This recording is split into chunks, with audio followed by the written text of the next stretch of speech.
ஒரு காரியத்தில் போய்கொண்டிருக்கிறது. சமாதானம் இல்லாத ஒரு நேரத்தில் போய்கொண்டிருக்கிறது. அன்பில்லாத ஒரு நேரத்தில் போய்கொண்டிருக்கிற வேலையிலே தேவன் நமக்கான ஒரு சமாதானத்தை கொடுத்திருக்கிறார். அல்லேலூயா. நமக்கான ஒரு ஆறுதலை தேவன் கொடுத்திருக்கிறார். அல்லேலூயா. அவிவிசுவாசம் நிறைந்த காலமாக இருக்குதுன்னு தீர்க்கதரிசி அவர் வாழ்ந்த காலத்திலே சொல்லியிருக்கிறார். காலமானது அவிவிசுவாசத்திலே முழுகி கொண்டிருக்கிறது நான் சொல்லும்போது, அப்போ இவ்வளோ இந்த காலத்தில் எப்படி போயிட்டு பாருங்க. ஒவ்வொரு நாளும் நாம் பார்க்குற காரியங்கள் நம்மளை விசுவாசத்துக்கு கொண்டு போகுதா அவிவிசுவாசத்துக்கு கொண்டு போக பார்த்தீங்கன்னா அநேக காரியங்கள் நம்மளை அவிவிசுவாசத்தை கொண்டு போகிற ஒரு பேப்பரை பார்க்குறதும் சரி, நடைமுறை வாழ்க்கையை நம்ம மக்களை பார்க்குறதும் சரி, எது பார்த்தாலும் அது நம்ம எங்கே கொண்டு போகுதுன்னா நரகத்தை கொண்டு போகுது. தவறான வழிக்கு தான் கொண்டு போகுது. பாவத்தை நோக்கி தான் கொண்டு போகுது. ஆனால் தேவனோ அல்லேலூயா நமக்கு ஒரு வழியை வைத்திருக்கிறார். அல்லேலூயா. விசேஷ விதமான ஒரு வார்த்தையை நமக்கு வைத்திருக்கிறார். நாளுக்குரிய செய்தியை வைத்திருக்கிறார். ஒரு ராஜாவின் செய்தியை தேவன் நமக்கு வைத்திருக்கிறார். அல்லேலூயா. நாம் சோர்ந்து போன நேரமெல்லாம் நம்மளை பலப்படுத்துகிற ராஜாவின் செய்தி. அல்லேலூயா. திரும்ப சொல்ற ஒரு நேரம் ஒரு செய்தி எடுக்கும் போது அநேக தொல்லைகள் அநேக பலவீனங்கள் என்ன பண்ணுதுன்னா வார்த்தை எடுக்கக்கூடாதபடி அவர் தடை செய்யும். அவரால் முடியவே இல்லை. எப்போ எந்த பக்கத்துலேருந்து தொல்லைகளும் பலவீனங்களும் என்ன பண்ணுதுன்னா அவர் காது அவரால் செய்தியை எடுக்க முடியல. ஆனால் அவர் என்ன பண்ணுறாரு, இது எல்லாவற்றையும் மீறி ஜபத்தில் உட்காந்து அந்த வார்த்தை கொண்டு வர்றாரு. அல்லேலூயா. அந்த வார்த்தையை அவர் கொண்டு வரும்போது அவர் பிசாசுகிட்ட பேசுகிறார். பிசாசே, நான் கொண்டு வருகிற செய்தி இது ராஜாவின் செய்தி. அல்லேலூயா. இது உன்னதத்தின் தேவனுடைய வார்த்தையின் செய்தி. இதை யாராலும் தடை பண்ண முடியாது. இது தேவனுடைய வார்த்தைகளுக்கு சொல்லி அவர் பிசாசை கடந்து கொள்றார். அல்லேலூயா. அந்த வார்த்தையை அவர் பேசும்போது அவர் பலன் அடைகிறார். அல்லேலூயா. அந்த வார்த்தையை தியானிக்கும் போதே அவர் பலன் அடைகிறார். அல்லேலூயா. இந்த அவிவிசுவாசத்தின் காலத்திலே தேவன் விசுவாசத்தின் வார்த்தையை நமக்கு கொடுத்திருக்கிறார். அல்லேலூயா. இந்த உண்மையில்லாத உலகத்திலே உண்மையான ஒரு ஐக்கியத்தையும் ஒரு கூட்டத்தையும் தேவன் நமக்கு ஏற்படுத்தியிருக்கிறார். அதற்காக நாம் தேவனுக்கு நன்றி உள்ளா இருக்கும். அல்லேலூயா. தீர சொல்கிறார். நான் சொன்ன பாருங்க, என்ன படித்த காரியம்தான். பிசாசு தேவனை எப்போ பார்க்கும் போதும் சந்தேகத்தோடையே பார்க்குறான். அவன் எப்போ தேவனை பார்க்கும் போதும் அவிசுவாசத்தோட பார்க்குறான் தேவனை. எப்போ அவன் பார்க்கும் போது இன்னைக்கு ஜனங்களும் அப்படிதான் இருக்கிறான். தேவனை எப்போ பார்க்கும் போதும் ஒரு சரியான உண்மையான நோக்கத்தோட அவர் பார்க்கறது இல்லை. ஒரு நம்பிக்கையற்ற மக்களா ஒரு அவிசுவாசத்தோட தேவனை பார்க்கறதுன்னு சொல்றாரு. நாம் ஒருபோதும் அப்படி இருக்கக்கூடாது. நாம் இப்படி ஒருபோதும் என்ன பண்ணக்கூடாது, தேவனை சந்தேகத்தோட பார்க்கக்கூடாது. நாம் தேவனை எப்போது எந்த சூழ்நிலையும் நாம் தேவனை விசுவாசத்தோட, அதுதான் நம்மளுக்கு பலன். அதுதான் நம்மளுக்கு வல்லமையை கொடுக்கும். அதுதான் நம்மளை பார்த்தீங்கன்னா இன்னுமா தேவனோட நெருங்கி நம்மளை கொண்டு போகும். அப்படியா கூட இந்த நாளில் கூட நம்ம வசனத்தை கூட நாம் வாசிக்கலாம். சங்கீதங்கள் புஸ்தகம் ஏற்கனவே சில காரியங்களை நான் பகிர்ந்து கொண்டேன். அது இன்னுமா கூட தேவன் கூட வந்து விசுவாசிக்கிறேன். சங்கீதங்கள் புஸ்தகம் 103வது அதிகாரம், அதில் ஒரு அதிகாரத்தை மட்டும் நான் எடுத்து நான் பேசுகிறேன். 103வது சங்கீதம். என் ஆத்துமாவே கர்த்தரை ஸ்தோத்திரி, என் முழு உள்ளமே அவருடைய பரிசுத்த நாமத்தை ஸ்தோத்திரி. என் ஆத்துமாவே கர்த்தரை ஸ்தோத்திரி, அவர் செய்த சகல உபகாரங்களையும் மறவாதே. 3வது வசனம். அவர் என் அக்கிரமங்கள் எல்லாம் மன்னித்து என் நோய்கள் எல்லாம் குணமாக்கி. இது 3வது அதிகாரத்திலிருந்து நம்ம கூட பார்க்கலாம். அவர் உன் அக்கிரமங்கள் எல்லாம் மன்னித்து உன் நோய்கள் எல்லாம் குணமாக்கி. பொருள் பெறலாம். ஒரு சிறு சட்டத்தை நாம் இருக்கலாம். கண்களை மூடுவோம். எங்கள் இரக்கத்தில் ஐஸ்வர்யமுள்ள எங்கள் தேவனே, எங்களை அதிக அதிகமாக நேசிக்கிற எங்கள் தேவனாகி கர்த்தாவே, ஏதோ மனுஷன் அப்பத்தினால மாத்திரம் அல்ல, தேவனுடைய வாயிலிருந்து புறப்படுகிற ஒவ்வொரு வார்த்தையும் நான் பிழைக்கின்றே. ஆண்டவரே கர்த்தாவே, இந்த உலகமானது ஆண்டவரே எதையோ தேடிக்கொண்டு அதிலே பிழைத்துக் கொண்டு இருக்கிறது. ஆண்டவரே, அழிந்து போகிற ஒரு காரியத்தை கொண்டு இந்த உலகமானது பிழைத்துக் கொண்டிருக்கிறது. அழியாத நித்திய ஜீவன் வார்த்தை கொண்டு நீர் எங்களை பிழைக்க செய்திருக்கிறது. ஆண்டவரே, உடைய வார்த்தை தான் எங்களுக்கு பாதுகாப்பாக இருக்கிறது. உடைய வார்த்தை தான் எங்களுக்கு கர்த்தாவை வல்லமையாக இருக்கிறது. உடைய வார்த்தை தான் எங்களை கர்த்தாவை சுத்திகரிக்கிறது. ஆண்டவரே, இந்த நாளிலும் கூட கர்த்தாவே, இதோ ஆண்டவரே திருக்க சொன்ன விதமாக படிப்பறிவில்லாத ஒரு பைத்தியக்காரனுக்குள்ளாய் தேவன் மறைந்தது போல ஆண்டவரே, ஆண்டவரே ஒரு படிப்பறிவில்லாத ஒரு மனிதனாக நின்று கொண்டிருக்கிறேன் ஆண்டவரே. சற்று நேரம் கர்த்தாவே முற்றிலுமாய் என்னை மறைத்து நீர் வெளிப்படும் ஆண்டவரே. இதோ யாரும் என்னை பார்த்து இங்கு வரவில்லை ஆண்டவரே. ஆண்டவரே நீர் என்ன பேச போகிறீர்கள் என்று கேட்க மாத்திரம் வந்திருக்கிறார்கள். 5 நிமிடமாக இருந்தாலும் 5 மணி நேரமாக இருந்தாலும் ஆண்டவரே, தேவனாக கர்த்தர் உம்முடைய ஆவியினால் நடத்தும்படியாய் கரங்களில் ஒப்புக் கொடுக்கிறோம் ஆண்டவரே. நீ தாமே ஒவ்வொருடைய இதயத்தோடு பேசும்படியாய் கரங்களில் ஒப்புக் கொடுக்கிறோம், உங்களை தாழ்த்துக்கிறோம். கர்த்தராகிய இயேசு கிறிஸ்துவின் நாமத்தில் ஜெபிக்கிறோம். அல்லேலூயா, அல்லேலூயா, அல்லேலூயா, ஆமென். Praise the Lord. உண்மையான பார்த்தீங்கன்னா செய்தி நான் ஒரு நாளாக படிக்கணும் நான் பேசுகிறேன். திடீர்னு அந்த புத்தகத்தில் அடுத்து வாசிக்கும் போது அநேக காரியங்கள் பாதி பக்கம் வரைக்கும் படிக்கிறேன். என்னால் அதனால ஒரு காரியமும் என்னால் எடுக்க முடியல. எனக்கு புரியவும் மாட்டேங்குது, ஒன்றும் முடியல. ரொம்ப ரொம்ப குழப்பத்தோடு இருக்கும்போது ஒரு கொஞ்ச நேரம் போகிறதுக்கு அப்புறம் தான் வார்த்தைகள் எனக்கு பலப்பட்டது. அல்லேலூயா. ஆண்டவரே எனக்கு ஒன்றும் புரியல ஆண்டவரே, எனக்கு இது வந்து நான் என்ன எடுக்க போகிறேன். ஆனால் தலைப்பு ரொம்ப அருமையான ஒரு தலைப்பு. எல்லாரும் தெரிஞ்சு பார்த்தீங்கன்னா தேவனால் அருளப்பட்ட சுகத்துக்கான ஒரு வழி. அல்லேலூயா, அல்லேலூயா. தேவனால் அருளப்பட்ட சுகத்துக்கான ஒரு வழியா இருக்கு. அல்லேலூயா, அல்லேலூயா. அதே சொன்னாரு, தேவன் ஒரு முன் ஏற்பாட்டை வைத்திருக்கிறார். அல்லேலூயா. தேவன் எப்போதுமே ஒரு முன் ஏற்பாட்டை வைத்திருக்கிறார். அல்லேலூயா. துவக்கத்திலே நான் பார்க்கும்போது ஆதாம் தவறிலே விழும்போது தேவன் ஒரு முன் ஏற்பாட்டை வைத்திருந்தார். அல்லேலூயா. அவன் பாவத்திலே விழுந்து விட்டான் என்று அவனை தள்ளி விடாதபடி அதுக்கான முன்னேற்பாட்டை தேவன் செய்திருக்கிறார். அல்லேலூயா. அவனை பார்த்தீங்கன்னா சொல்றாரு, அவன் பாவத்திலே விழுந்த பிறகமாய் தான் ஒரு நிர்வாணியா இருக்கிறேன் என்று தெரிந்த போது என்ன பண்றானா, ஓடி அத்தியலை தனக்காக உண்டு பண்ணி கொண்டு இருக்கிறாங்க. ஆனா தீர்க்க சொல்றாரு, அது தேவனால் அருளப்பட்ட வழி அல்ல. அல்லேலூயா. அவன் பாவத்தில் விழுந்தனால தேவன் அங்க ஒரு அருளப்பட்ட வழியை வைத்திருக்கிறார். அல்லேலூயா. அந்த அருளப்பட்ட வழிதான் அந்த ரத்தத்திலான உடை. அல்லேலூயா. அந்த உடையை தேவன் வைத்திருந்தார். ஆனால் அவன் மனித சிந்தை என்ன பண்ணுதுன்னா, மாம்ச பிரகமான ஒரு சிந்தையை தெரிந்து கொண்டான். அல்லேலூயா. நாம் ஏன் இன்னைக்கு நமக்கும் ஸ்தாபனத்துக்கும் ஒரு வித்தியாசம் இருக்குது பாத்தீங்கன்னா, தேவனால் அருளப்பட்ட வழியில அவங்க தவறி போறாங்க. அல்லேலூயா. ஆனால் இந்நாட்குரிய தீர்க்கதரிசி மூலமாய் தேவன் சரியான ஒரு பாதையை நம்ம வைத்திருக்கிறார். அல்லேலூயா. இந்த காரியம் ஸ்தாபனத்துக்கு புரியவில்லை. எப்போதுமே சரியான அருளப்பட்ட வழி யார் மூலமா வருதுன்னா, தீர்க்கதரிசி மூலமாவே வருது. அல்லேலூயா. அதை நான் பார்த்து ரொம்ப ஆச்சரியப்பட்டேன். முதலாவது பார்த்தீங்கன்னா, அந்த அருளப்பட்ட வழி ஆபிரகாமுக்கு உண்டாகுது. அல்லேலூயா. அந்த அருளப்பட்ட வழி என்னதுன்னா, ஆபிரகாமுக்கு தேவன் ஒரு வாக்குத்தத்தத்தை கொடுக்கிறாரு. அதை பார்த்தாருன்னா அந்த வாக்குத்தத்தத்தை முதலாவது என்ன பண்றானா, அவன் விசுவாசிக்கிறான். அவன் சொல்றாரு, தேவன் ஒரு ஆசீர்வாதத்தையோ ஒரு சுகத்தையோ உனக்கு கொடுக்கும்போது முதலாவது நீ விசுவாசிப்பதற்கு உனக்கு என்ன தேவை என்றால் பரிசுத்த ஆவி முதலாவது தேவை. தேவன் உன் விசுவாசி அங்கீகரிப்பது முதலாவது நமக்கு என்ன தேவையா, முதலாவது நமக்குள்ள பரிசுத்த ஆவி தேவை. அந்த பரிசுத்த ஆவி இருந்தால் மாத்திரமே தேவன் நம் விசுவாசத்தை அங்கீகரிக்கிறார். அப்படி தேவன் ஆபிரகாமுக்கு ஒரு வாக்குத்தத்தத்தை கொடுத்தார். நீங்க சொல்றாரு, ஆபிரகாம் அந்த வாக்குத்தத்தத்தை தன் ஜீவியத்திலே பிரதிபலித்தான். நான் விசுவாசிக்கிறேன் என்று சொல்வது மாத்திரம் அல்ல. இன்னைக்கு பாத்தீங்கன்னா சுகத்துக்காக நிறைய பேர் வராங்க. அவங்க என்ன பண்றாங்க, ஜெபம் பண்றோமா, நீ விசுவாசிக்கிறான்னு கேட்கும் போது நான் விசுவாசிக்கிறேன், நான் உண்மையா விசுவாசிக்கிறேன்னு பார்த்தீங்கன்னா அவங்க உள்ளான ஆழத்துக்குள்ள தேவனை அவங்க சரியாக நம்ப மாட்டாங்க. ஏன் நம்பலன்னா, தேவனுடைய பரிசுத்த ஆவியில் அவங்க நிரப்பப்படவில்லை. ஆனால் தேவன் ஆபிரகாமுக்கு பரிசுத்த ஆவி கொடுத்தார். அதுக்கு அடையாளம் என்ன சொல்றாருன்னா, விருத்த சேதனம் சொல்றார். அல்லேலூயா. பழைய ஏற்பாட்டிலே தேவன் அந்த விருத்த சேதனத்தின் மூலமாக பரிசுத்த ஆவியை ஆபிரகாமுக்கு கொடுத்தார். அல்லேலூயா. அந்த பரிசுத்த ஆவியை பெற்றுக்கொண்டது மாத்திரமே அவன் வாக்குத்தத்தத்தை விசுவாசித்தான். அல்லேலூயா. தேவன் சொன்னார், பாரு இந்த கடலை பாரு, கடல் மணலை பார், வானத்து நட்சத்திரங்களை பார் என்று சொன்ன உடனே அந்த வார்த்தையை தனக்குள்ளாக வைத்திருந்தான். தேவனால் அருளப்பட்ட வழியிலே அவன் பயணித்துக் கொண்டிருந்தான். அல்லேலூயா. அப்படி போனதனால் மாத்திரமே அவனால் என்ன பண்ணுதுன்னா அந்த விசுவாசத்தை அடைய முடிஞ்சது. தேவன் நியமித்த பாதையிலே அவனால் ஓட முடிஞ்சது. அந்த நம்பிக்கை, அது தன் விசுவாசத்தை, அந்த தேவன் அருளப்பட்ட வழியை தனக்குள்ளாக வெளிப்படுத்தினான். அநேகர் அதை கண்டார்கள். நாம் கூட பார்த்தீங்கன்னா வசனம் சொல்லுகிறது, ரோமர் 4ஆம் அதிகாரத்தில் நீங்கள் படிங்க, 4:7 படிங்க. 4:7 தான். எவர்களுடைய அக்கிரமங்கள் மன்னிக்கப்பட்டதோ, ஆபிரகாம் விசுவாசித்தான். ஆபிரகாம்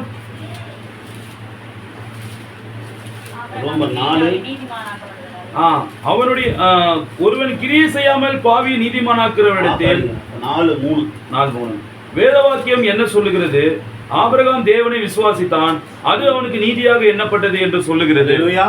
அவன் விசுவாசித்தான் என்னென்றால் தேவனுடைய வார்த்தை முற்றிலுமாய் விசுவாசித்தான். அந்த வார்த்தை விசுவாசிப்பதற்கு இது முக்கியமா தீர்க்கதரிசி என்ன கோட் பண்றாருன்னா, தேவனுடைய ஆவியை அதிகமா பிக்ஸ் பண்றாரு. அந்த பரிசுத்தாவி இல்லாம கூட அந்த விசுவாசத்தின் கூடிய பரிசுத்தாவி தான் அவனுக்கு பரிபூர்ண விசுவாச சுகத்தை கொடுக்குன்னு சொல்லுவாரு. நாம் தெய்வீக சுகமனத்தில் நாம் பெற்று சொல்றாரு, தெய்வீக சுகமனத்தின் அனுபவத்தை பெறவில்லை என்றால் எப்படி எடுத்துக்கொள்வதற்கான அனுபவத்தை பெற்றுக்கொள்ள முடியும்?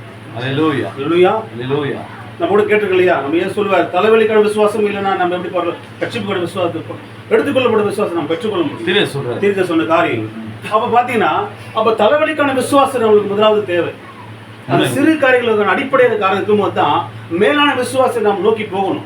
அப்போ விசுவாசத்துக்கு அடிப்படையே பரிசுத்த ஆவியா இருக்கு. அல்லேலூயா. தேவன் எப்போதும் பார்த்தீங்கன்னா எல்லாத்துக்கும் ஒரு முன்னேற்பட்ட வைத்தார். ஒருவன் பலவீனம் அடையும் போது தேவனுக்கு முன்பாகவே இந்த காரியம் நடக்கும் போது முன்பாக ஒரு முன்னேற்பாட்டை செய்திருக்கிறார். அல்லேலூயா. நாம் கேட்கிறோம், தேவன் பார்த்தீங்கன்னா அருமையான செய்திதான். தேவன் ஒரு மனிதன் என்ன பண்ண மாட்டாரு? ஆமா, ஒரு மனிதன் எச்சரிக்காம நியாயத்திற்கு உண்படும். அப்போ முன்னேற்பாட்டு எச்சரிக்கை ஒன்று இருக்குது. அதை கேட்கலாம் அவனுக்கு என்ன பண்றது? அங்க தண்டனை இருக்குது. அப்போ முன்பாகவே தேவன் எல்லாத்துக்கும் ஒழுங்கும் கிரியமாக செய்யும். இது யாரால் தெரியுது பாத்தீங்கன்னா, தீர்க்கதரிசினால தெரியுது. நாம் அப்படியே தாண்டி வந்து பாத்தீங்கன்னா மோசையை கொண்டு வர மோசே அந்த பிரயாணத்தில் பாத்தீங்கன்னா கிட்டத்தட்ட 20 லட்சம் ஜனங்கள் வெளில வராங்க. நம் வாழ்க்கையின் பயணத்தில் கூட நம்மளுக்கு ஒரு யாத்திரை வைத்திருக்கும் போது கூட நம் வாழ்க்கையில அநேக தொல்லைகள், பிரச்சனைகள், பாடுகள், இவ்வளோ காரியங்கள் என்ன பண்ணுது? பயணத்தில் வருது. அந்த பயணத்திலே நாம் வரும்போது, அந்த அருளப்பட்ட பாதையிலே வரும்போது நமக்கு அநேக தொல்லைகள் உண்டு, நம் பலவீனங்கள் உண்டு. நாம் இந்த வார்த்தை நாம் என்ன பண்ணுவோம்? கிறிஸ்து தேவன் விட்டு விலக கூட அநேக காரியங்கள் வரும். ஆனா நாம் என்ன பார்க்கணும்னா, ஏற்க சொன்ன மாதிரிதான், நாம் சூழ்நிலையை பார்க்கவே கூடாது. தீர்க்க சொன்னதான் உண்மையான தேவன் மனவாட்டி. அவர் சூழ்நிலை பார்க்க மாட்டார். தேவனுடைய வாக்குத்தத்தம் என்ன சொல்லுதோ அதையே நோக்கி பார்ப்பார். அவர் சூழ்நிலை என்னவாக இருக்கட்டும், மரணத்தை அடுத்த மரணத்தை நொடிக்க கூட கொண்டு போகட்டும், அவள் நோக்கம் வாஞ்சி என்னன்னா தேவனால் அருளப்பட்ட வழி.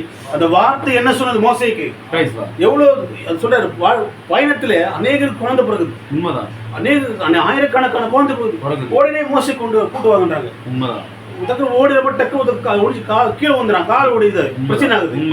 மோசை கூட்டுவாங்கன்றாங்க. பிரச்சனைகள் வருது, உடனே மோசை கூட்டுவாங்க. திருக்க அருமையா சொல்றாரு, மோசே ஒரு மகத்தான மருத்துவராக இருந்தார். ஒரு திருக்க சொல்றாரு, அவனை போல ஒரு மருத்துவ உலகத்துல இல்லைன்னு சொல்றாரு. இன்னைக்கு இருக்கிற ஒரு சயின்டிஸ்ட்லாம் யோசிக்கிறாங்க, எப்படி இத்தனை மக்களுக்கு சுகத்தை கொடுக்க முடியும்? எப்படி இத்தனை ஜனங்களை இப்படியா கொண்டு போக முடியும்? அல்லேலூயா. திருக்க சொல்றாரு, மோசே ஒரு மருந்தை வைத்திருந்தான். அல்லேலூயா. மோசே தேவனால் அருளப்பட்ட ஒரு வழியை வைத்திருந்தான். அல்லேலூயா. அந்த வழியிலே அவங்க போகும்போது அவர்கள் சுகத்தை பெற்றுக்கொண்டார்கள். அல்லேலூயா. அந்த வழியிலே போகும்போது அவர்கள் ரட்சிப்பை பெற்றுக்கொண்டார்கள். இது சொல்றாரு, அந்த மருந்து என்னது? அல்லேலூயா. அந்த மருந்து என்னது? உன் வியாதியை சுகமாக்குற உன் தேவனாகிய கர்த்தர் நானே. அல்லேலூயா. பரிகாரியாகிய கர்த்தர் நானே அப்படின்னு சொல்றாரு. பலவீனமா இந்த மருந்தை போடு. என்ன மருந்து? உன் பரிகாரியாகிய கர்த்தர் நானே. ஆமா, பாத்தீங்கன்னா பிரச்சனையா, என் பரிகார கர்த்தர் நானே என்று சொல்லுங்க. எந்த காரியமா இருந்தாலும் என் தேவனாகிய கர்த்தர் என்னோட கூட இருக்கிறார். அந்த வார்த்தையை நோக்கி என்ன பண்ணனா மக்களை வழிநடத்தினான். அந்த நீங்க அந்த பிரயாணத்துல பாத்தீங்கன்னா ஏன் அநேக மக்கள் தொல்லைக்குள்ளானாங்க? அந்த பயணத்துக்கு விலகி போனாங்க, திருக்கசு வார்த்தைக்கு விலகி போனாங்க. அல்லேலூயா. அவர் ஒரு வழி வச்சிருக்காரு. எப்படி நம்மளுக்கு தொல்லை ஏற்படுதுன்னா, தேவனால் நியமிக்கப்பட்ட வழியை நம்ம விலகி போகும்போது தொல்லை ஏற்படுது. திருக்கசி நம்மளுக்கு எல்லாவற்றையும் சொல்லிக் கொடுத்திருக்கிறார்.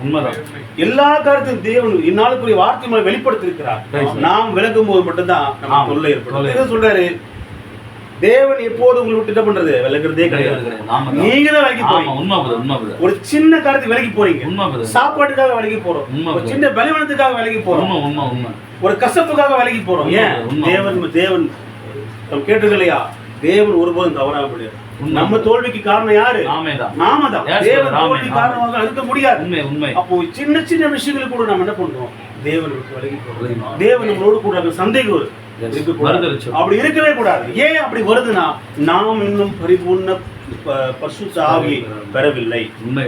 அந்த பரிசுத்த ஆவி பெற்ற மனிதன் மாத்திரமே என்ன பண்ண மாட்டான், குழம்ப மாட்டான். அவன் நம்பிக்கையும் வாஞ்சி எப்போதுமே கிறிஸ்து மேலே இருக்கும். தேவனுடைய வார்த்தை மேலே இருக்கும். அது மோசையும் கூட அவங்க என்ன பண்ணுவாங்க, அந்த ஜனங்கள் பாதுகாக்கப்பட்ட அந்த பயணத்துல போனாங்க. அந்த பயணத்துல எல்லா கஷ்டத்தையும் இக்கட்டுகளையும் தாண்டி போன மட்டும் தான் அவங்க எங்க போனாங்க, தேசத்துக்குள்ள போனாங்க. அதே போல அப்படியே பவுல் அநேக எல்லா பிரச்சனையும் எவ்வளவு இக்கட்டுகள் அவங்க ஏற்படுது, அந்த பிரயாணத்துல ஏற்பட்ட தொல்லைகள் மாதிரி எங்கேயுமே ஏற்படல. எல்லா ஏற்படக்கூடாத எல்லா விதத்திலையும் அவங்களுக்கு சோதனை வந்து, நம்ம ஏற்கனவே மெசேஜ்ல கேட்டோம் இல்லையா, நாம் வாக்குத்தத்தத்தை சுகந்தத்துக் கொள்ள வேண்டும் என்றால் நாம் போராட வேண்டும், போராடிதான் போக வேண்டும். ஒவ்வொரு அடியும் என்ன பண்றது, நாம் சொல்றாரு, நீங்கள் ஒவ்வொரு நிமிடம் பரிசுத்தாவி. அப்படிப்பட்ட காலத்திலே நாம் என்ன பண்றோம், வாழ்ந்து கொண்டிருக்கிறோம். அப்படி பரிசுத்தாவி பெறாம நம்மளால ஜீவிக்க முடியாது. அந்த பரிசுத்தாவி தான் நம்ம முற்றிலுமாக தேவனுடைய வழியில என்ன பண்ணுவோம், நம்மளை கொண்டு போகும். தேவன் எப்போதுமே பாத்தீங்கன்னா, தேவன் எப்போதும் வைத்திருக்கிற வழியில் நாம் பயணிக்கும் போது நமக்கு ஆசீர்வாதம், பாதுகாப்பு எல்லாமே உண்டு. எல்லா ஆசீர்வாதமும் அந்த பயணத்துல இருக்கு. எல்லாமே ரொம்ப இலவசமா கொடுத்தா. யோசிப்பார், உண்மை இஸ்ரவேல் ஜனங்களை தேவன் ஒரு எப்படிப்பட்ட ஒரு சின்ன குழந்தை போல பாக்குறாரு. இவங்க எப்படி விலகி போறாங்க, தொட்டு சோறில் விலகி போறாங்க. எப்பேற்பட்ட அற்புதங்கள் நடத்தினார். எத்தனாயிரம் ஆண்டுகள் நடந்து நம்ம இன்ன வரைக்கும் பேசிட்டு இருக்கிறோம். அப்பேற்பட்ட உண்மையான காரியங்களை கொண்டு, பலத்த கரத்தை கொண்டு அவங்களை வெளில கொண்டு இப்பேற்பட்ட அற்புதம் அடையாளத்தை பார்த்து கூட அவங்க என்ன பண்ணாங்க, தேவனால் நியமிக்கப்பட்ட வழியில் விலகி போனாங்க. கூழுக்காகவும் அப்பத்துக்காகவும் சுகத்துக்காகவும் என்ன பண்ணாங்கன்னா பரிசுத்தாவை பெறாம சொல்றாரு. அவர்கள் பரிசுத்தாவை பெறவே இல்லை. கொரிந்தியர்ல வாசிக்கிறோம், தேவன் அநேக பேர்ல அவர் பிரியமாவே இல்லையா. ஏன்னா அவர்கள் பரிசுத்தாவை பெறவில்லை, தீர்க்க வார்த்தைக்கு செவி கொடுக்கல. உண்மை. எத்தனை பேர், அநேக பேர்னா லட்சக்கணக்கான பேர், அநேக பேர் தேவன் பிரியமாவே இல்லையா. ஏன்னா அந்த அருளப்பட்ட வழியில எப்போதும் அவங்க தொல்லையா இருந்தாங்க. அதனாலவே அவங்க என்ன பண்ணல, உள்ள போக முடியல அவங்களால. ஆனால் நாம் பயணிக்கும் போது நாம் என்ன பண்ணுவோம், அந்த அருளப்பட்ட வழியில நாம் போவோம். அதுதான் முக்கியமான ஒரு காரணமா இருக்குது. அதுதான் தேவன் எதிர்பார்க்கிற ஒரு வழியா இருக்கு. ரொம்ப இலவசமா, ரொம்ப எதுக்கு நம்மளால ஜீவிக்க முடியாது என்பதுக்காக தேவன் நமக்கு என்ன கொடுத்திருக்கிறாரு, பரிசுத்தாவி கொடுத்திருக்கிறார். அது பரிசுத்தாவி இல்லாம நம்மளால வாழ முடியாது. நான் இந்த உலகத்தில் வாழ முடியும் என்றால் தேவன் தான் மாத்திரமே. எந்த வகையில் நம்மளால ஜீவிக்க முடியாது. நம் கால் எடுத்து வைக்கிற எல்லாம் என்ன பண்றது, புது வழியா இருக்கு. நம் பாக்குற இடங்கள்லாம் நரகமா இருக்குது. உலகம் முழு நரகம் இன்னைக்கு மேல வந்துட்டு நம்ம தீர்க்க செய்திப்படுத்த தெரியும். இன்னைக்கு நரகம் மேல இருக்கிற தீர்க்க சொன்னார். அவர் வாழ்ந்த காலத்தை சொன்னார். உண்மை, பாதாளம் இன்னைக்கு மேல வந்திருக்கு. இதுக்கு என்ன காரணம்? அப்போ நாம் எப்படி வாழ்வது? பரிசுத்தாவி மட்டுமே நம்ம தேவனுடைய ஆவியினால் வழிநடத்தப்படும். அப்போ தேவனுடைய வழியில் நடக்கும்போது நமக்கு ஆசீர்வாதம், அதுல இருந்து நாம் விலகும் போது அது நமக்கு சாபமா மாறுது. இல்லையா? நமக்குள்ள சொல்றாரு, உனக்குள்ள சாபமும் இருக்குது, உனக்குள்ள ஆசீர்வாதமும் இருக்குது. சொன்னார் இல்லையா, உனக்குள்ள என்ன இருக்குது, நான் இருக்குது, கெட்டனா இருக்குது. நீ எது அதிகமா போட போற சொல்றாங்கன்னா, பரிசுத்தாவி நீங்க வந்து நாய்க்கு ஒப்புறீங்க அப்படின்னு சொல்றாங்க. அதே சொல்றாரு, உனக்குள்ளே அவிசுவாசமும் இருக்கிறது, உனக்குள்ள விசுவாசமும் இருக்குது. அப்போ விசுவாசம் என்பது தேவனை, அவிசுவாசம் என்பது பிசாசு. நீ எதை நீ அதிகமா மேல் நோக்கி போற, நீ தேவன் அருளப்பட்ட வழியில் போக வேண்டும் என்றால் நாம் பரிசுத்தாவை அதிகமாக தேவனத்தில் கேட்கப்பட்டதா இருக்கு. இந்நாளுக்குரிய வார்த்தைக்கு முற்றிலுமாக கீழ்ப்படிவதா இருக்குது. அது கீழ்ப்படுவது மாத்திரமல்ல, அதன்படி வாழ வேண்டியவங்க நம்ம இருக்கிறோம். ஏன்னா உலகமானது நம்மளை பார்த்துக்கணும். முழு ஒவ்வொரு நம்ம குடும்பம் நம்மளை பார்த்துட்டு இருக்கு, நம்ம மனைவி நம்மளை பார்க்கிறா, பிள்ளைகள் நம்மளை பார்க்குது. உண்மை. ஒரு வார்த்தை நம்ம என்ன பண்ணுவாங்க. அப்போ நாம் தேவனால் அருளப்பட்ட வழிகள் இருக்குது. நாம் ஜாக்கிரதை சொல்ற ஒவ்வொருத்தரும் நாம் ஜாக்கிரதையா இருக்க வேண்டிய நேரம்.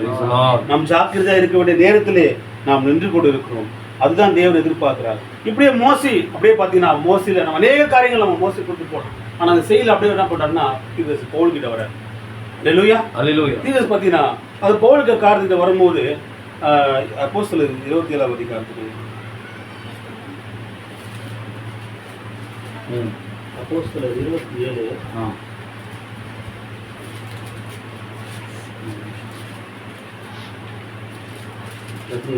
எடுத்துட்டாங்க. என்ன சொன்னோம்?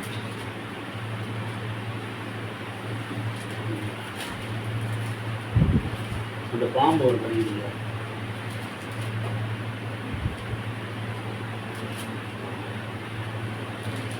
27 27ஆம் அதிகாரம் பார்த்தீங்கன்னா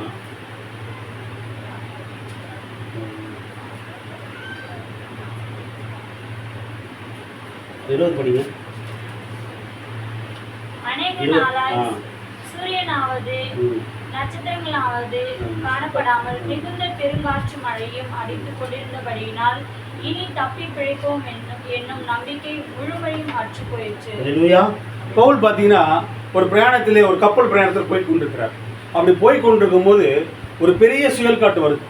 பார்த்தீங்கன்னா ரொம்ப நாளாகவே அந்த புயல் காட்டை மாற்றின்னு மழை பயங்கரமாக பெய்யுது. அநேக பார்த்தீங்கன்னா மழை பெய்யுது போட்டிருக்காங்க. அநேக நாள் சூரியனும் பார்க்கல, நட்சத்திரங்களும் பார்க்கல. ஏன்னா அதை வச்சு தான் என்ன பண்ணுவாங்கன்னா அவங்க வழி பார்த்து போவாங்க. அங்கே அன்னைக்கு எந்த ஒரு வழிகாட்டி கருவி கிடையாது. நட்சத்திரங்களையோ நிலாவை பார்த்து தான் அந்த வழியை என்ன பண்ணுவாங்க, அப்படி போவாங்க. இப்படி எல்லா நம்பிக்கையும் அற்ற நேரத்தில் நம்ம எல்லாம் பிழைக்க மாட்டோம்னு சொல்லி யாருமே சாப்பிடல, எல்லாம் கண்ணீரோடு என்ன பண்ணுறாங்க, அழுதுகிட்டு புலம்பிக்கொண்டு என்ன பண்ணுறோம், நம்ம வாழ்க்கை இதோட முடிஞ்சது அப்படின்னு நினைக்கும் போது பவுலுக்கு ஒரு வார்த்தை வருது. அல்லேலூயா. பவுலுக்கு நம்பிக்கை கொடுக்குற மாதிரியா தேவனுடைய அருள், ஏன்னா நான் சொல்றாரு, தேவனால் அருளப்பட்ட வழியிலே பவுல் நின்று கொண்டிருந்தான். அல்லேலூயா. அந்த வாக்குத்தத்தம் பவுலுக்கு வருது. பவுலே 24ஆம் அதிகாரம் படிங்க. பவுலே, பயப்படாதே, நீ ராயனுக்கு முன்பாக நிற்க வேண்டும். இதோ உன்னுடனே கூட யாத்திரை பண்ணுகிற யாவரையும் தேவன் உனக்கு தயவு பண்ணினார் என்றான். அல்லேலூயா. பவுலுக்கு ஒரு நிச்சயம் உள்ள ஒரு வார்த்தை கிடைக்குது, ஒரு வாக்குத்தத்தம் கிடைக்குது. பவுலே, நீ இதை பார்த்து பயப்படாத. அல்லேலூயா. நீ சூழ்நிலை பார்த்து பயப்படாத, எதை பார்த்து பயப்படாத, நீ சாக மாட்ட. ஏனென்றால் தேவன் உன்னை குறிச்ச காரியங்கள் ஒண்ணு இருக்குது. அல்லேலூயா. நீ எங்க போற, நீ ராயனுக்கு முன்பாக நிற்க வேண்டும். இந்த வார்த்தை மேல பவுல் நிச்சயமா இருந்தான். அல்லேலூயா. இதை தேவனோட வார்த்தை மேல அவன் இறுக்கமாய் பிடித்துக் கொண்டான். போய் என்ன பண்றான், உடனே எல்லாரும் பலப்படுத்துறான். அல்லேலூயா. நாம் சகோதரோட அநேக காரியங்களை பலவீனமா கஷ்டத்தா இருக்கும் போது பலவீனம் நான் என்ன பண்ணணும், வசனம் சொல்லுது இல்லையா, ஒரு பலவீனமா இருக்கும் போது பலவீனமா இருக்கு நீங்க போய் என்ன பண்ணுங்க, அவனை பலப்படுத்துங்க. இதோட வார்த்தை சொல்லி அவனை என்ன பண்ணுங்க, தள்ளி விடாதீங்க, சொல்லுங்க, பலப்படுத்துங்க. அவிசுவாசம் என்ன பண்ணும், பலப்படுத்தும். அதே போல பவுல் இந்த பாத்தீங்கன்னா மக்களை சோர்ந்து போயிட்டாங்க, சாப்பிடல. ஆனா பவுல் அந்த இரவிலே தேவனால் அருளப்பட்ட அந்த வார்த்தை அருளப்பட்ட போது அந்த வார்த்தையிலே நிச்சயம் உள்ளவராக, பவுலே நீ பயப்படாத, சூழ்நிலை பார்த்து பயப்படாத, பிரச்சனையை பார்த்து பயப்படாத, உனக்கு ஒண்ணு ஆகாது. அல்லேலூயா. நான் உன்னோடு கூட என்ன பண்றேன், இருக்கிறேன்னு சொல்லும்போது பவுல் போறான். எல்லாரும் என்ன பண்றா, போயிட்டு பயப்படாதீங்க, தேவன் எனக்கு ஒரு வார்த்தை கொடுத்திருக்கிறார், தேவன் நம்மளை அழிப்பதில்லை, தேவன் நம்மளோடு கூட என்ன பண்ற, எல்லாருக்கும் உற்சாகப்படுத்துறான். இதுக்கு மாற்றம் இல்லை, இதுக்கு மேல ஒரு பிரச்சனை பவுலுக்கு வருது. அங்க படிங்க 28:6 படிங்க. உடனே 5 படிங்க. அவன் அந்த பூச்சி 4 விஷப்பூச்சி அவன் கையே தொங்குகிறதை அந்நியராகிய அந்த தீவார் கண்டபோது, இந்த மனுஷன் கொலைபாதகன், இதற்கு சந்தேகம் இல்லை, இவன் சமுத்திரத்துக்கு தப்பி வந்தும் வழியானது இவனை பிழைக்க ஒட்டவில்லை என்று தங்களுக்குள்ளே சொல்லிக் கொண்டார்கள். அவன் அந்த பூச்சியை தீயிலே உதறி போட்டு ஒரு தீங்கும் அடையாதிருந்தான். தேவனுடைய பரிசுத்தாவில நிரப்பப்பட்டான் பாருங்க. அவன் பரிபூர்ணமான பரிசுத்தாவை பெற்றுக் கொண்டான். அல்லேலூயா. அப்படி நாம் பரிசுத்தாவை பரிபூர்ணமாய் பெறும்போது நம்மளை எந்த விசக்கடியும் தாக்காது, நம்மளை எந்த இதனால நம்ம என்ன பண்ண முடியாது, ஒண்ணுமே பண்ண முடியாது. இது சொல்றாரு, கடைசி நாளில எல்லாம் என்ன பண்றாங்க, இந்த மாதிரி கொடிய வியாதியும் நோய்களை அனுப்பி என்ன பண்றாங்க, மக்களை அழிக்கிறாங்க. இந்த கொரோனான்ற ஒரு வியாதி ஒரு மனிதனால் அனுப்பப்பட்ட ஒரு வியாதியா இருக்குது. இப்படிதான் மக்கள் கடைசி காலத்துல மக்கள் என்ன பண்ணுவாங்களாம், இது போகப்பட்ட வியாதிகள் அனுப்பி ஒவ்வொரு காலத்துக்கும் பெரிய இந்த அம்மன் சொல்லுவாங்க, மஞ்ச கமலை சொல்லுவாங்க. இப்படிப்பட்ட காரியங்கள்ல அநேக மக்கள் இறந்து போனாங்க. ஏனால் அவங்க பார்த்தீங்கன்னா அது ஒரு பிசாசா இருக்கு. இல்லையா, மனிதன் இந்த இது மூலமா அநேக மக்கள் என்ன பண்றான், போர் செய்து கொலை செய்யறான். ஆனா சீரஸ் சொல்றாரு, இது அதிகமா இதை பத்தி பார்த்தீங்கன்னா கேன்சர் குறித்து அதிகம் பேசுறாரு. சீரஸ் சொல்றாரு, தேவனால முத்திரிக்கப்பட்ட மனவாட்டின் மேல் கேன்சர் ஒருபோது வராது. ஏன்னா தேவன் என்ன பண்றான், முத்திரையை போட்டிருக்காரு. தேவனுடைய மனவாட்டியை தேவனுடைய பசுத்த ஆவியினால் முத்திரிக்கப்பட்ட ஒருவர் மேல என்ன பண்ணக்கூடாது, அந்த வியாதி போகக்கூடாது. இன்னைக்கு பார்த்தா கொரோனா ஊசி போட்டு அநேக என்ன பண்றாங்க, அதிக வியாதி வருதான், விளைவினங்கள் வருதான், பெரிய ஹார்ட் நிறைய பிரச்சனை தொல்லைகள் வந்துகிட்டே இருக்கு. ஆனா மனவாட்டி அது ஒண்ணுமே பண்ண முடியாது. ஏனால் தேவனுடைய பரிசுத்தாவின் முத்தை என்ன பண்ணுது, அவன் மேல எதுவுமே தொட முடியாது. எந்த கொள்ளை நோய்கள் உலகத்தை தாக்குனாலும் தேவனுடைய பரிசுத்தாவின் முத்திரை நம்ம மேல இருக்குது. இந்த நம்ம மேல இருக்குது. ஆமென். தேவன் நம்ம முத்திரித்திருக்கிறார். எந்த வியாதியோ எதுவுமே நம்ம என்ன பண்ண முடியாது, தொட முடியாது. திரு அருமையா சொல்றாரு. திருக்கேசு பத்தி இயேசு கிறிஸ்து பத்தி நம்ம மத்திய நம்ம பார்க்குறோம்.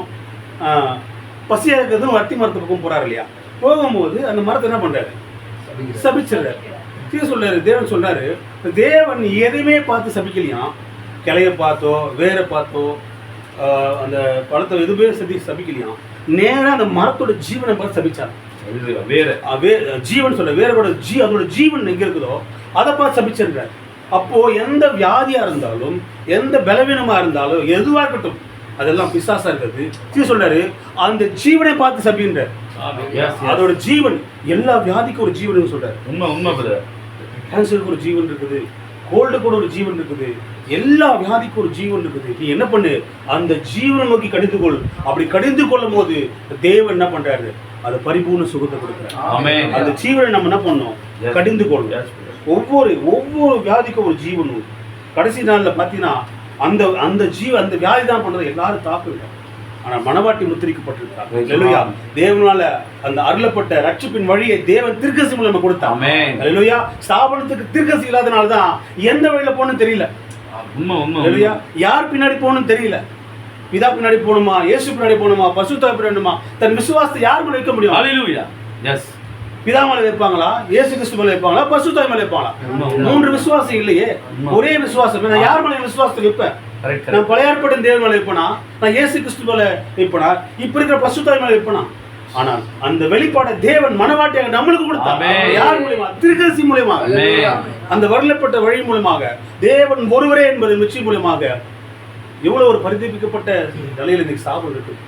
தன் ஆராதிக்கக்கூடிய தேவன் யார் என்பது தெரியாமலே தேவனை ஆராதிக்கிறாங்க. நான் தேவனை தான் ஆராதிக்கிறேன் தெரியாமலே அவங்க என்ன பண்றாங்க, ஆராதிச்சிருக்கிறாங்க. எப்படிப்பட்டவர் பாருங்க. ஆனா அவங்க அருளப்பட்ட வழியில இல்லை, அவங்க தெரிந்து கொள்ளப்பட்ட வழியில இல்லை. ஏனால் தெரிந்து கொள்ளப்பட்ட வழியும் பரிபூர்ண சுகமும் நமக்கு வேணும் என்றால் எல்லாம் பழைய ஏற்பாட்டில் இருந்து புதிய ஏற்பாட்டுக்கும் தீர்க்கதரிசி நேரம் வழிநடத்தப்பட்டாங்க. மோசேயினூடாக அந்த நாகமானுக்கு அந்த பலவீனம் வரும்போது அவன் நேர தீர்க்கதரிசி வழிநடத்தப்படுறான். அல்லேலூயா. அங்க போகும்போது அவன் ஒரு வழியை வைத்திருக்கிறான். அந்த வழியை அவன் கேட்கும் போது அவன் ஆசீர்வாதத்தை பெற்றுக்கொண்டான். நமக்கும் அதுதான். இந்நாளுக்குரிய தீர்க்கதரிசி ஒரு வழியை வைத்திருக்கிறார். உனக்கு சுகம் வேண்டுமா, உடைய சிலுவை நோக்கி பார். அல்லேலூயா. பலவீனமா சிலுவை நோக்கி பார். பாவம் உன்னை மேற்கொள்ளுதா, அந்த சிலுவை நோக்கி பார். உடனே என்ன பண்ணுவ, நீ சுகத்தை பெற்றுக்கொள்வார். இந்நாளுக்குரிய செய்தியை நீ பரிபூர்ணமா விசுவாசிக்கும் போது நீ சுகத்தை பெற்றுக்கொள்கிறாய். அல்லேலூயா. சகோதரி கேட்கிற, சகோதரியே நீ விசுவாசிக்கிறாயா? இந்நாளுக்குரிய செய்தி விசுவாசிக்கிறாயா? நாம் தீர்க்கதரிசி விசுவாசிக்கிறாயா அப்படின்னு கேட்கும்போது, ஆம் சகோதரர் பெண்ணாமே, நான் முழு மனதோடு விசுவாசிக்கிறேன், நீ போகலாம், சுகம் பெற்று மாட்டாய் சொல்றார். ஏனென்றால் அந்த தேவனுடைய அந்த அருளப்பட்ட வழியை தெரிந்து கொண்டான். நாளுக்குரிய நிரூபிக்கப்பட்ட தீர்க்கதரிசி வார்த்தையை செவி கொடுத்தா, விசுவாசித்தா. சொல்றாரு, நீ வார்த்தை பரிபூர்ணமா விசுவாசி. உனக்கு யார் ஜெபம் பண்ண அவசியமே இல்லை, நீ லைன்ல வரணும் அவசியமே இல்லை. நீ விசுவாசத்தை பெற்றுக்கொண்டு போ. உனக்கு யாரும் ஜெபிக்க வேண்டிய வழியே இல்லை. ஏனால் நீ வழியை தெரிஞ்சுக்கிட்ட, அணுகுமுறையை தெரிஞ்சுக்கிட்ட. அல்லேலூயா. அப்படி இருக்கும்போது தேவன் நம்மளுக்கு கருத்து வச்சிருக்கிறார். அல்லேலூயா. சாவ நினைச்சிருக்கிறது, நான் ரொம்ப பரிசுத்தமா இருந்தா, நான் நல்லவனா இருந்தா என்ன பண்ணுவேன், பரலோகத்துக்கு போயிடுவேன். நான் போய் பேச வந்தா பரலோகத்துக்கு போயிடுவேன். நான் திருடாம இருந்தா பரலோகத்துக்கு போயிடுவேன்.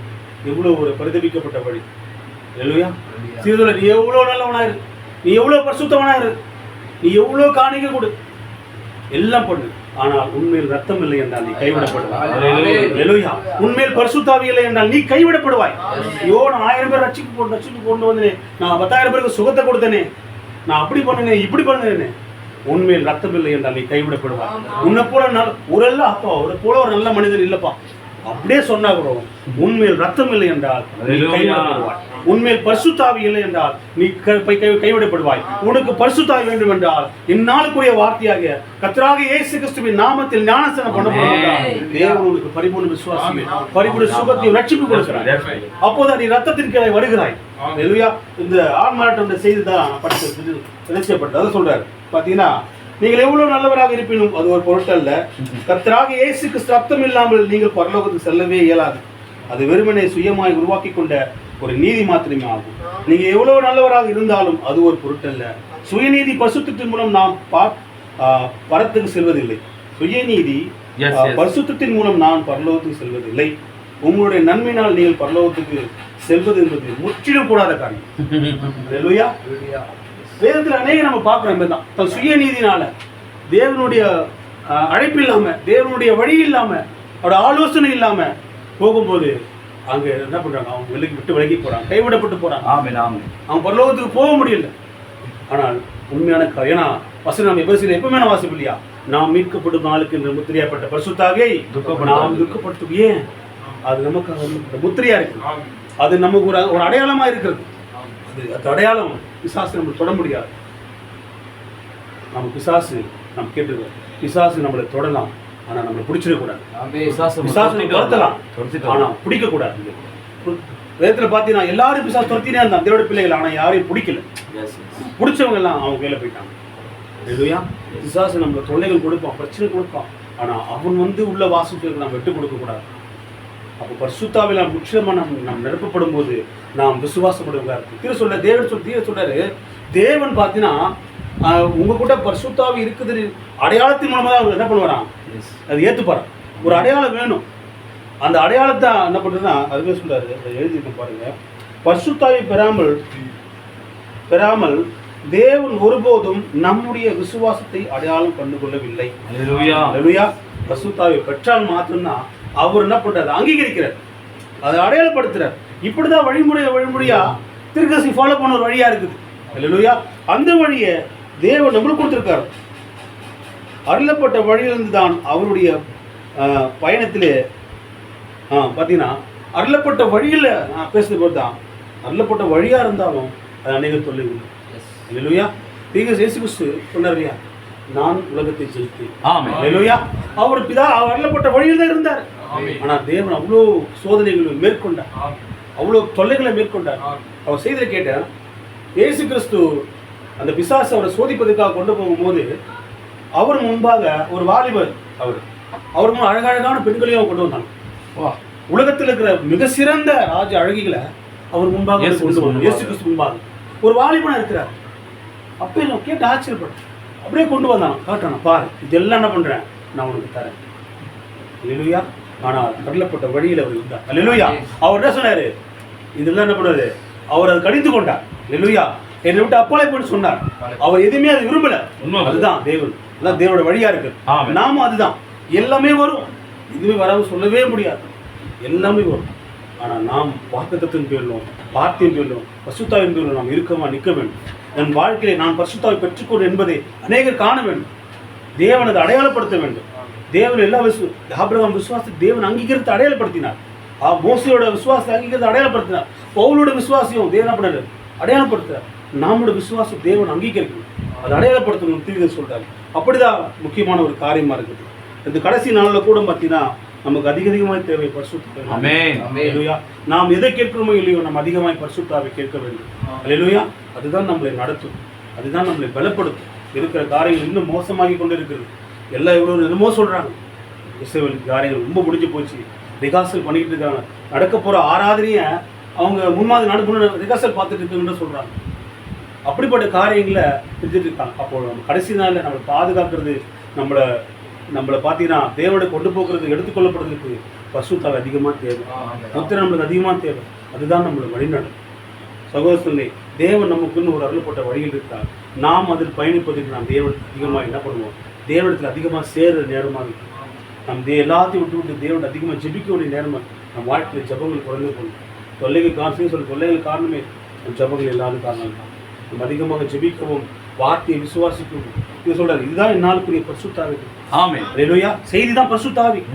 அந்த ஆவி நாம் புசிக்க தான் என்ன ஆகும், நம்ம பரிசுத்தாவின செய்தி கேட்டேன். இது அந்த புத்தி உள்ள கன்னிகள் அதிகமா எண்ணெய் வச்சிருந்தாங்க. இந்நாளுக்கு ஒரு செய்தி அதிகப்படியான பரிசுத்தாவியா இருக்குது, அது எக்ஸ்ட்ரா எண்ணெயா இருக்குது. அல்லேலூயா. தேவன் கொடுத்திருக்கிறார். ஆனா யார்கிட்ட அதிகமா கொடுத்தாரோ தேவன் நமக்கு அதிகமாகவும் கேட்பாரு. தேவன் நம்மகிட்ட அதிகமா கொடுத்திருக்கிறார், நம்மகிட்ட அதிகமா கேட்பாரு, மட்டும் வாங்கி வச்சுக்கிறாங்க. அல்லேலூயா. நம்ம அதிகமா என்ன பண்ணுவோம், அதனால நம்ம பயபக்தி நம்ம உணவாட்டி அப்படின்னு நம்ம கேர்லெஸ் நம்ம இருக்கிற நாம தான் ரொம்ப கவனமா இருக்கணும். நாம தான் ரொம்ப பயபக்தியா இருக்கணும். அல்லேலூயா. எல்லாரும் நான் சொன்னேன், நம்மளை பார்த்து கொண்டு பிசாசு தூங்குறதே கிடையாது, நம்மளை வாஷ் பண்ணிட்டு இருக்கோம், தூங்குறதே கிடையாது. நாம தான் தூங்கிடுவோம், நாம தான் என்ன பண்ணுறோம், பலவீனமாக இருக்கு. நம் தேவனத்துக்கு ஒப்புக் கொடுக்கும் சகோதரர்களே, கர்த்தர் தாமே உங்களை ஆசீர்வதிப்பாராக. God bless you.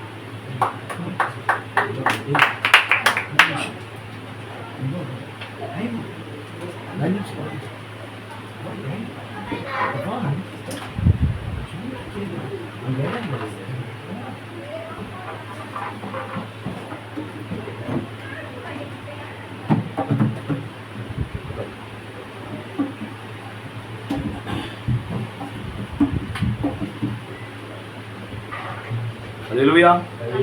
Price the Lord.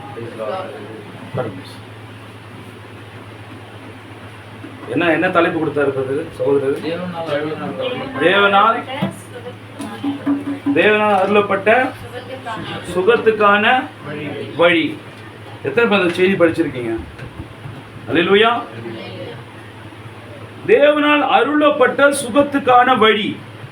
தேவனால் இப்போ அருளப்படலை. ஹல்லேலூயா. அந்த சுகத்தின் அந்த அருளப்பட்ட வழி இப்போ அருளப்படலை. நல்லா புரிஞ்சுக்கணும். ரத்திரர் சொல்கிறார், கல்வாரி சிலுவையிலே சுகத்தையும் ரட்சிப்பையும் தெய்வீக சுகத்தையும் எப்போது கொடுத்துட்டாரா?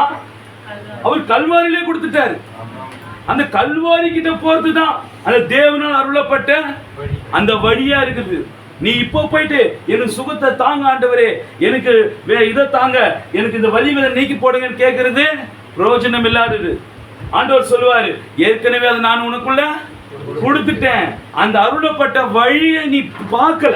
அல்லேலூயா. தேவனால் அருளப்பட்ட வழி கிட்ட வந்தாதான் அந்த சுகத்தை அவர்கள் பெற்றுக்கொள்ள முடியும். ஆல்ரெடி எங்க இருக்குது? அது ஆல்ரெடி எங்க இருக்குது? நமக்குள்ளதான் இருக்குது. நமக்குள்ளதான் இருக்குது. தேவனால் அருளப்பட்ட வழி நமக்குள்ளதான் இருக்குது. அல்லேலூயா. உங்களுக்கு புரியுதுங்களா? இவ்வளவு அருமையான ஒரு 3 காரியங்களை குறித்து பேசினாரு. ஆபிரகாம், மோசே, இன்னொன்னு யாரு? பவுல். இந்த 3 பேருமே வந்து பாத்தீங்கன்னா நாம் 2 பேரை எடுத்துக்கொள்வோம். மோசேயும் இந்த பவுலும் விசேஷமான ஒரு நபர்கள். தீரே சொல்கிறார், பழைய ஏற்பாடு ஹீரோனா யார்? அது கரெக்டா சொல்லுங்க. புதிய ஏற்பாடு ஹீரோ யாரு? பவுல். அப்போஸ்தலனாகிய பவுல். ஏன் புதிய ஏற்பாடு இயேசு கிறிஸ்து வந்தாருன்னு சொல்றீங்க? இல்ல, இயேசு கிறிஸ்துவே சொல்றாரு புதிய ஏற்பாடு ஹீரோ பவுல் தான். இந்த 2 பேருமே ஏன் மேஜர் ப்ராஃபிட் சொல்றேன்னா, ஏனென்றால் இந்த 2 பேர் மாத்திரம்தான் அக்னி ஸ்தம்பத்தையும் மேக ஸ்தம்பத்தையும் பார்த்தவர்கள். அல்லேலூயா. அதனால தான் மேஜர் ப்ராஃபிட். அவங்களை காட்டி 3வது ஒருத்தர் பார்த்தார். அல்லேலூயா. அல்லேலூயா. யார் இது? அந்த காலத்தில் தேவனால் அனுப்பப்பட்ட நம்முடைய தீர்க்கதரிசி வில்லியம் மரியம் பிரணாம் அந்த 2 பேரை காட்டி 2 பேரை போல 3வது நபராக இவரும் பார்த்தார். நல்லா ஒன்று புரிஞ்சுங்க. மோசே மட்டும்தான் அக்னி ஸ்தம்பத்தையும் மேக ஸ்தம்பத்தையும் பார்த்தார். பவுல் மட்டும்தான் மேக ஸ்தம்பையும் அக்னி ஸ்தம்பத்தையும் பார்த்தார். ஆனால் தீர்க்கதரிசி அக்னி ஸ்தம்பத்தையும் பார்த்தார். அவங்க மட்டும்தான் பார்த்தாங்களா? இல்ல இல்ல. இன்றைக்கு நம்மையும் தேவன் காணும்படியாக அதை செய்தார். அல்லேலூயா. எவ்வளவு பெரிய ஸ்லாக்கியம் பாத்தீங்களா? எவ்வளவு பெரிய ஸ்லாக்கியம் பாத்தீங்களா? தீர்க்கதரிசி பிரணாம் மட்டும் அந்த மேக ஸ்தம்பத்தை பார்க்கல. தீர்க்கதரிசி பிரணாம் மட்டும் அந்த அக்னி ஸ்தம்பத்தை பார்க்கல. ஏனென்றால் அவரும் ஒரு மனவாட்டியின் பாகமா இருந்தார். அல்லேலூயா. தீர்க்கதரிசி மனவாட்டியின் பாகமா இருந்ததால்தான் அவருக்கு வெளிப்படுத்தினது போல என்னுடைய எல்லா ரகசியத்தையும் அக்னி ஸ்தம்பமும் மேக ஸ்தம்பமும் யார் என்பதை என்னோட மனவாட்டிக்கு நான் காட்ட விரும்புறேன். அதனால எடு போட்டோவை எடுத்து என்னோட மனவாட்டி காட்டு. அக்னிஸ்தம்பமான தேவன் யாரு, மேகஸ்தம்பமான தேவன் யாரு, என்னோட மனவாட்டிக்கு நீ காண்பி. இதுதான் தேவனுடைய அருளப்பட்ட ஒரு வழியா இருக்குது. இந்த நாளுக்குரிய தீர்க்கதரிசியோட வார்த்தை, அது தீர்க்கதரிசியோட வார்த்தை இல்ல, அது யாரோட வார்த்தை? அது தேவனோட வார்த்தை. தீர்க்கதரிசி எல்லாமே என்ன சொன்னாரு? தீர்க்கதரிசி எல்லாமே நாம் வேதத்தில் இருந்து தான் நமக்கு எடுத்து காட்டுறாரு. ஒவ்வொரு காரியமும் வேதத்துல ரகசியத்தான் சொல்றாரு தவிர புதுசா எந்த ஒரு காரியத்தையும் அவர் பேசல. எந்த ஒரு கேள்வி கேட்டாலும் நீங்க சிஓடில போய் பாருங்களேன், எந்த ஒரு கேள்வி கேட்டாலும் சொல்றாரு தெரியுமா, இப்படியா எழுதிருக்கு, எனக்கு அதை பத்தி தெரியலங்க, ஆனா இப்படியா எழுதிருக்கு. எப்படி? அவர் வேற எங்கேயும் போக முடியாது. சொன்னாரு பாருங்க, உனக்கு எதனா பிரச்சனைனா நீ இயேசு நானே உன் பரியாகிய கர்த்தர், நீ அதுக்கிட்ட தான் வரணும். ஏன்னா மோசே தீர சொல்றாரு, மோசே ஒரு பெட்டியை திறந்து ஒரு பெட்டிக்கிட்ட உட்காந்துட்டானா அந்த இஸ்ரேல் ஜனங்கள் சொன்ன மாதிரி காலில் அடிபட்டு பிரச்சனை வரும்போது, உடம்பு சரியில்லைன்னு வரும்போது வருவாங்களா, மோசே எனக்கு நெஞ்சு வலிக்குது, நெஞ்சு வலிக்கிற மாதிரி இருக்குது, எனக்கு எதாவது மாத்திரை கொடுன்னு. மோசே என்ன பண்ணாராம்? ஒரு இரும்பு தகர பெட்டியை திறந்தாராம். இரும்பு தகரப்பெட்டி திறந்து உள்ளேருந்து ஒரு சுருளை ஒன்று எடுத்தாராம். அந்த சுருள் எடுத்து படுத்து காமிச்சாராம். இது என்ன இது? இதுதான் அந்த நானே உன் பரியாகிய கர்த்தர். ஓ தேங்க்யூ தேங்க்யூ. எது? அந்த medical shop owner medical shop கிட்ட போய் அந்த மாத்திரை சீட்டு கொடுப்பாங்களே, அதை கொடுத்தோடனே மாத்திரை கொடுப்பாரு. மோச கிட்ட போனவனையும் இந்த வியாதியை சொன்னோடனே அந்த டாக்டர் என்ன பண்றாரு? மேலான டாக்டர் யாரு? இயேசு கிறிஸ்து. அவர் மோசையால வச்சுக்கப்பட்ட யாரு? அவர் ஒரு medical shop owner. Medical shop owner. அந்த சீட்டை கொடுத்தவனையும் அந்த பிரச்சனையை கொடுத்தவனையும் இவர் திறந்து அந்த பெட்டி எடுத்து கொடுக்கிறார். நானே உன் பரியாகிய கர்த்தர். அல்லேலூயா. நீ புதுசா தேவன் அருளப்பட்ட வழி ஏற்கனவே உங்ககிட்ட தேவன் கொடுத்துட்டார். நீ புதுசா உன்னையும் திரும்ப ஒரு காரியத்தை நீ கொண்டு போக வேண்டிய அவசியமே இல்லை. ஆனால் பரிசுத்த சொன்னார் பாருங்க, அருமையான ஒரு காரியம். பரிசுத்த ஆவியை பெற்றுக்கொண்ட ஒரு மனுஷன் அவன் யாரிடத்திலும் போயிட்டு எனக்கு பிரச்சனைன்னு சொல்ல மாட்டான். அல்லேலூயா. ஏனால் பரிசுத்த ஆவி சொல்லும், அவருக்கு ஒரு பிரச்சனை எங்க போ, இங்க போ, இதை செய், இதை கொள்ளு, இதை பண்ணுன்னு சொல்லும். வார்த்தை பக்கமா வழி நடத்தும், எந்த ஒரு மனுஷ பக்கமா வழி நடத்தாரு. ஏன்னா பரிசுத்த ஆவி பெற்றுக்கொண்டவன் அவன் என்ன பண்ணுவானா வார்த்தையின் பக்கம் தான் போவான். ஏன்னா தேவன் என்ன பண்ணாரு? இயேசுக்கு சரீரத்தில் வந்ததுக்கு அப்புறம் சொன்னார் பார்த்தீங்களா, ஒரு வயது வாலிப பெண்களை கொண்டு வரும்போது இயேசுக்கு என்ன செய்தார்? சாத்தான் வசனத்தை கொடுக்கும்போது இவரும் வசனத்தை கொடுக்குறாரு. அல்லேலூயா. ஏன்னா தேவனோட அருளப்பட்ட வழி எங்க இருக்குன்னு அவரோட வசனத்துல தான் இருக்குன்றது தேவன் நமக்கு சிஷ்டாந்தமா நம்மளுக்கு காண்பிக்கிறார். இதுதான் தீர்க்கதரிசி காலத்திலும் தனி ஒரு காரியத்தை தீர்க்கதரிசி விசுவாசிக்கிறியா சொல்லும்போது சுகம் கிடைக்குது. நீ தேவனோட வார்த்தையை விசுவாசிக்கிறியா சொல்லும்போது சுகம் கிடைக்குது. அல்லேலூயா. நீ சுகத்துக்காக எங்கேயும் போவாத சகோதர சகோதரியே, இன்னைக்கு தேவனால் அருளப்பட்ட அந்த வழி என்றது இன்னைக்கு உனக்குள்ளாக தான் இருக்குது. அது நீ எப்போது விசுவாசிக்கிறியோ அன்னைக்கு அதை நீ பெற்றுக்கொள்வ. அல்லேலூயா. நம் கண்களை மூடலாமா?